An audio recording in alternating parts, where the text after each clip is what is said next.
Hey guys, how's it going? I hope everybody's doing really well today. I just want to start off this video by saying thank you for deciding to spend a few minutes of your day with me here today. In this video, we're going to talk about a note-taking application that just recently came into my radar, my purview, my whatever you want to call it. We've taken a look at several different note-taking applications here on the channel, whether it's Memos or Joplin or HedgeDoc, which is actually the one I've been using for 9-10 months at this point, and it's been great. I've really enjoyed using HedgeDoc for the past several months, but here recently, a new, to me anyway, application called Docmost has kind of popped up, and in fact, I found it in Ethan Shawley's self-hosted newsletter. If you haven't checked that out, if you're not subscribed to that, definitely do that. A little self-promotion here to go along with that. I was actually featured in that newsletter today, so thanks. I super appreciate that, but definitely go check that out. I'll have links to that and everything we talk about in the video description down below. But, like I said earlier, I've been using Docmost or HedgeDoc. I keep saying Docmost. I've been using HedgeDoc for a long time, several months. You can see all of the different, notes that I've taken in here. Most of these are actually scripts. In fact, I even wrote a script for this video here in HedgeDoc, and screw it. I know that may sound weird, but the reality is I don't feel up to reading a script today. I feel like just kind of running through this in a more natural, live kind of way rather than reading a script and throwing B-roll on top. It's going to make my job more difficult to edit, but that's a me issue, not a you issue. But if you do at any point enjoy this video, do me a favor, like and subscribe if you feel it's worth it. There are other ways in the video description where you can support the channel by becoming a patron, a channel member, whatever. If you become a patron or a channel member, you get usually early access, but always ad-free access to any of the content that I release. So with that big, long spiel of an intro out of the way, let's take a look at Docmost. So this is their website. By default, it's in light mode. I turned it into dark mode with the little toggle up here. But basically, it's an open source collaborative wiki and documentation software. And I love that. Of course, that's also what HedgeDoc is. But there's some things about Docmost that I like better, and we'll get into that. But it says, create, collaborate, and share knowledge seamlessly with Docmost, ideal for managing your wiki, knowledge-based documentation, and a lot more. They've got links to their GitHub and their installation guide, little screenshot there. They've got a real-time collaborative rich text editor, which I love. Permission systems, spaces. I think of spaces like groupings of documentation or books or whatever, so that you can kind of categorize things a bit better by having not only different spaces for different types of content, but also then being able to assign different users to different spaces so that they can't edit a document that they're not part of that space. If that was a cohesive sentence. So again, groups, commenting, page history, all of that, I love it. Absolutely love it. But basically, they've got, this is all just one page. Neat. They do have a docs page. Of course, that again will be linked in the description. Dark mode, please. Thank you. Where you can kind of come in here and get more information about what's going on. And there's actually authentication and all kinds of good stuff in here. You would expect that.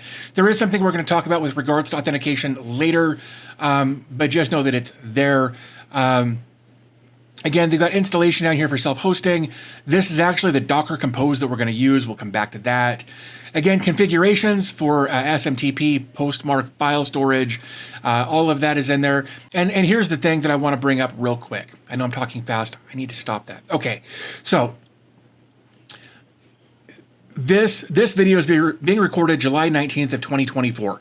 The reason I say that is very often I will record a video like this, and then the developer of the company, the whoever who is managing the thing I'm talking about, a week later will make a huge change and basically make my video irrelevant. And I got to tell you, that's super frustrating. So if you're watching this, just know that at some point they may change something, whether it's in their documentation, whether it's in the environment variables they have available for deploying in Docker, whether it's the full layout may change. I don't know.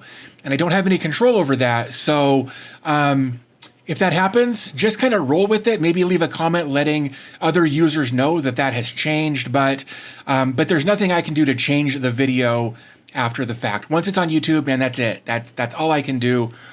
without taking down the video and making a new video.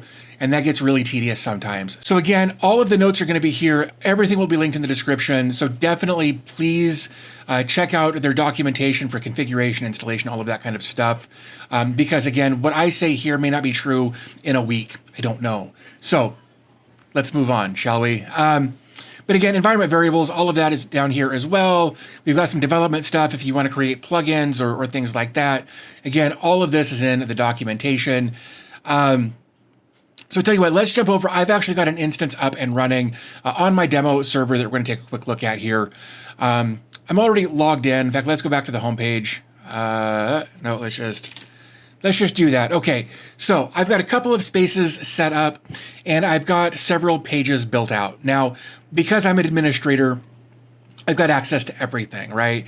And you can have multiple users have different roles and permissions for different spaces. We can see the spaces up here at the top, or spaces that you belong to up here at the top. And I just created a couple of spaces. Well, the general was already there. I added the new space just so you can kind of see. Like if I go into new space, there's just a couple of pages here, and you can see like there's these little emojis there. We'll talk about that.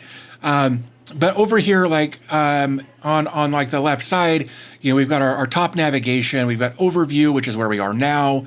We can search, and that will search titles, the title of the page, as well as whatever is in the page. So, and their search is really good. They've got space settings, which is basically lets you see who is a member of that space. If you have permissions to do so, you can add additional members to that space. You will need an SMTP server or a mail server in general set up for this based on what's available at the time of you deploying this. You will need a mail server so that if you want to invite somebody, they can get an email notification letting them know that you've invited them to this space, this site, this whatever. Also, there's settings up here as well where you can change the name, you can change the slug, and you can change the description. That's basically all you can do there. You can create new pages just by clicking the new page link over here on the left, and then you can put in, you know, a title and a description. We're not going to do that though, because you guys know how that works. But we are going to go take a look at some other stuff here. So let's actually jump over to this new space. And in fact, if we can actually toggle this down, we can see that there's another page under that as well. So you can nest pages pretty easily. You know what? I lied. Let's go back to the home page. Let's just do this. Let's go back over to my other space because this one is way more built out.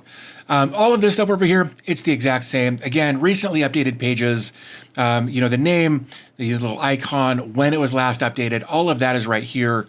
But again, if we come over to the left and we toggle this out, like you can nest pages pretty easily. And if you want to move pages around, change the order of pages, re-nest pages, like if we take this FAQ, we can just, you know, move it down there. And I love how easy they've made that whole process, but let's move that back up. You know, if we come over to like test page, you know, we've got a title, that's the page title up at the top. We've got our paragraphs, we've got a heading. And you'll notice when I clicked that, because it's highlighted here, it's also highlighted here, that's because I've left notes on those things, right? And it's like, it's highlighted, but then it's like, here's what was highlighted, and here are the back and forth comments that have been left in regard to that particular sentence or whatever. My only recommendation for the developer for this is that I would like to see nested comments so that if somebody leaves a comment and somebody else leaves a separate comment, the replies can actually be attached to those individual comments versus just being right below without having to specify who they're replying to or which thing they're replying to. I would like to see nested comments in here. That may be in the roadmap, I don't know, but that's what I would like to see over here in the comment section.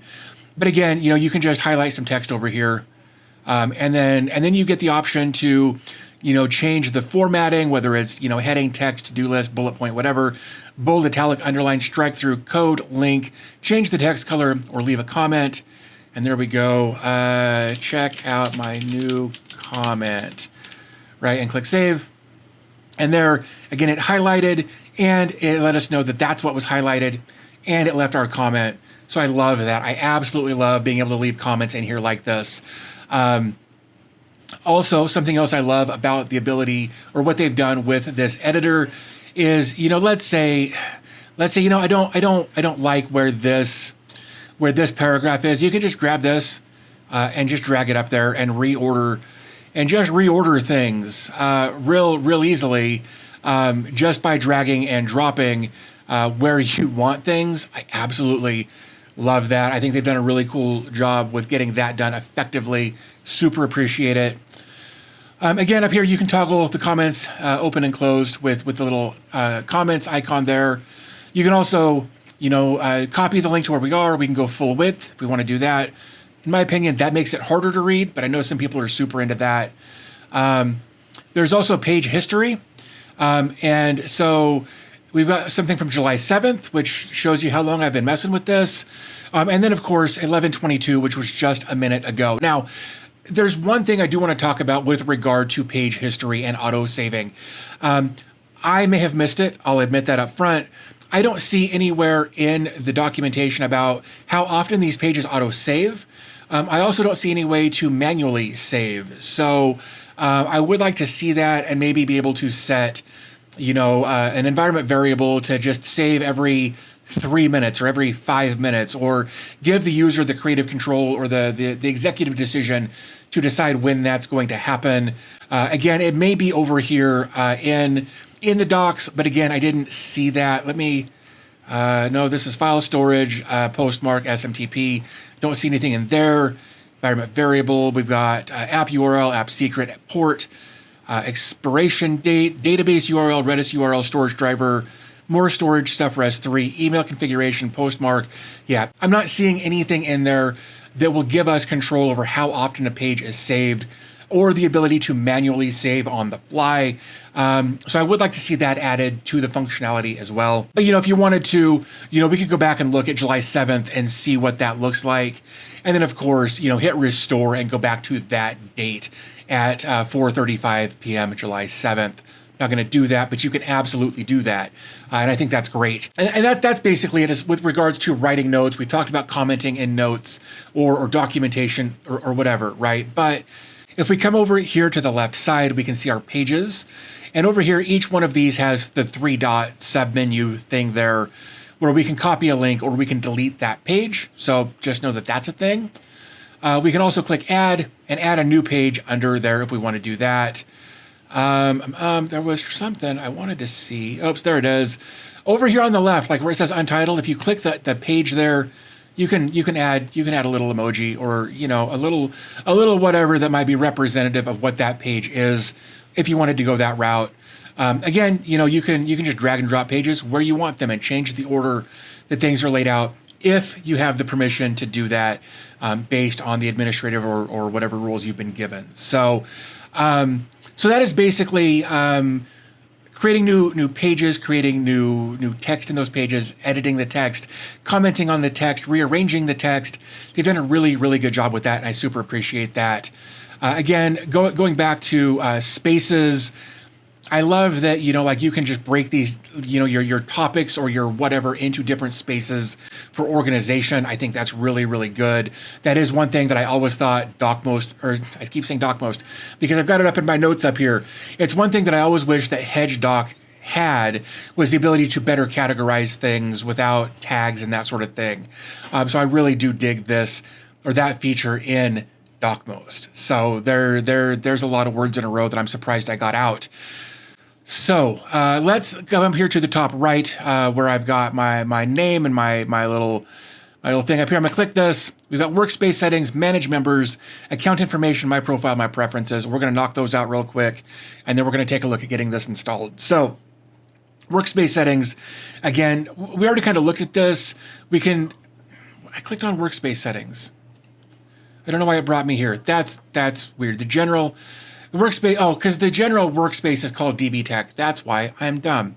Anyway, in here we've got members, and we can see the members, their status, whether they're active or not. And then you can say owner, admin, or member. And of course, each one of those has has more information about what those things do. We can also say or see which members have been invited but haven't accepted, and then we can invite members just by clicking the button, filling out the information, and clicking send. They will then get an email, excuse me, as long as you have your email server set up. So that's what's going on there. We can come over here to groups, and we've got just an everyone group.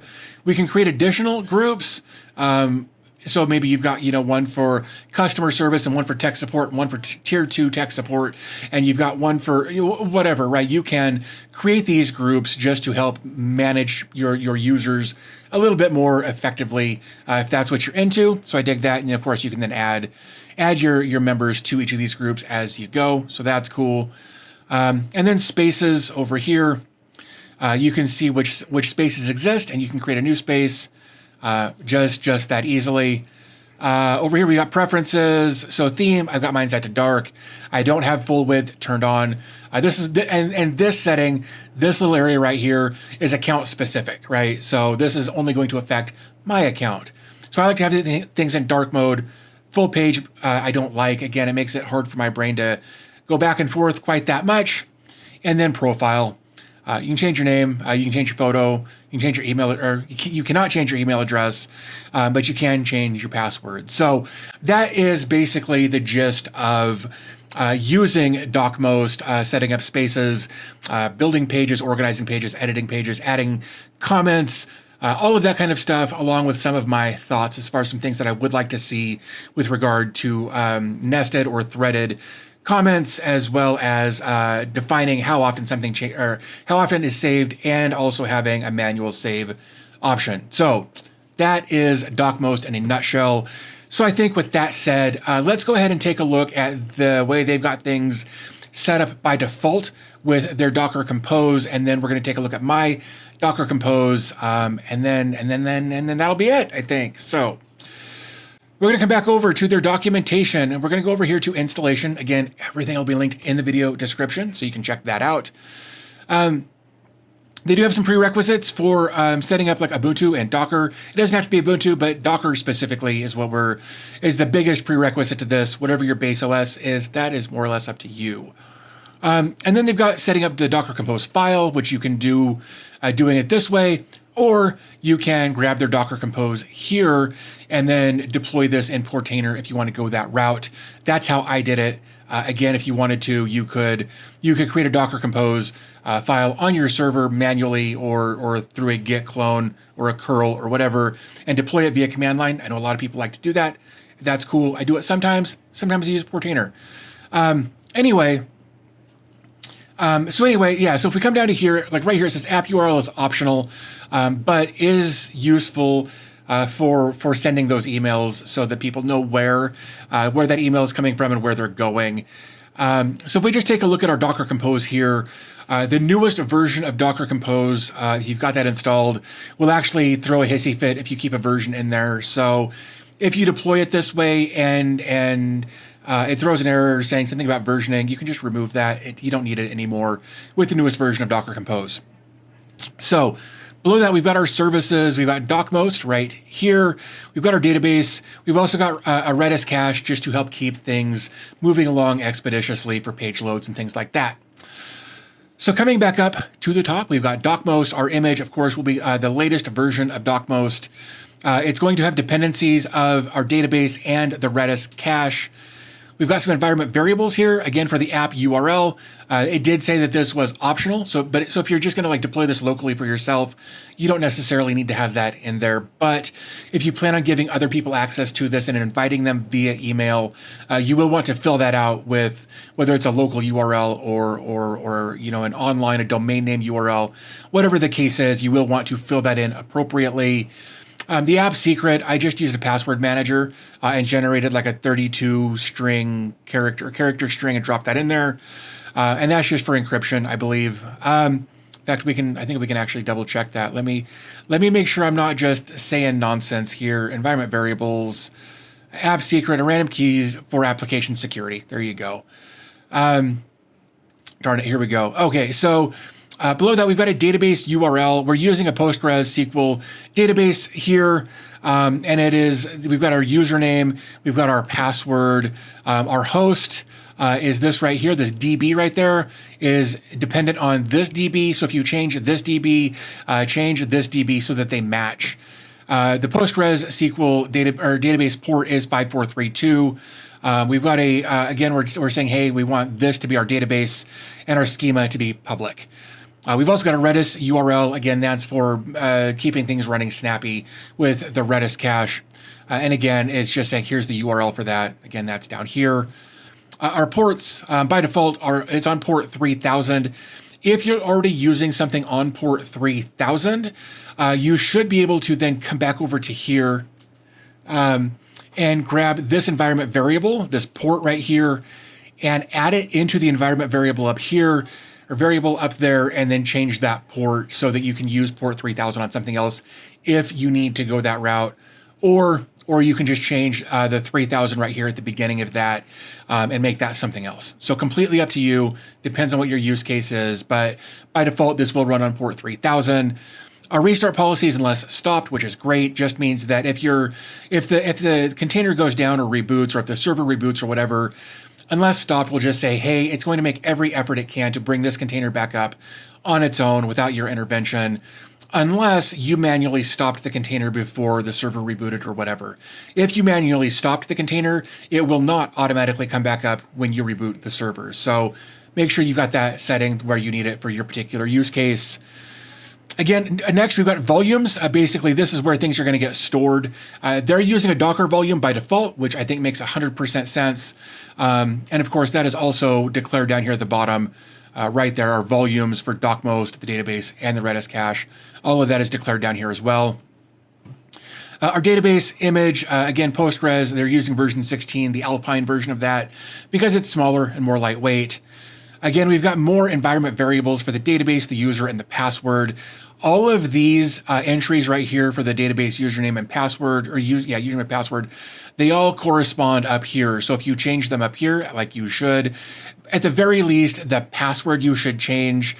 Whatever you change up here in this string, make sure you also change down here in the database.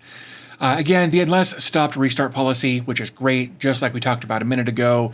And again, volumes, just like we talked about a minute ago, so that it has a Docker volume for where that data will get stored. That database will get stored in a Docker volume in this particular instance. And then the Redis cache down here, we're using the Alpine version, 7.2 version of the Redis cache. Again, because it's small, it's lightweight, super easy to deploy. Again, the restart policy, unless stopped, we've talked about that a couple of times already, and the volume that you'll need in order to deploy that. So overall, super, super easy to deploy. And we're actually going to do it again, even though I've got this one up and running, we're going to do it again just so you can see what that actually looks like. So I'm going to come back to Portainer. You know what? I'm just going to tell you, I'm just removing this existing container because I don't actually need it for anything. So all of our containers are gone other than Portainer. The other thing I need to do is remove all of these except for that, because we don't need those containers anymore. So I think at this point, all of that is good. Our images, we can actually leave these images. It'll just make things deploy faster. So we're going to come back to stacks.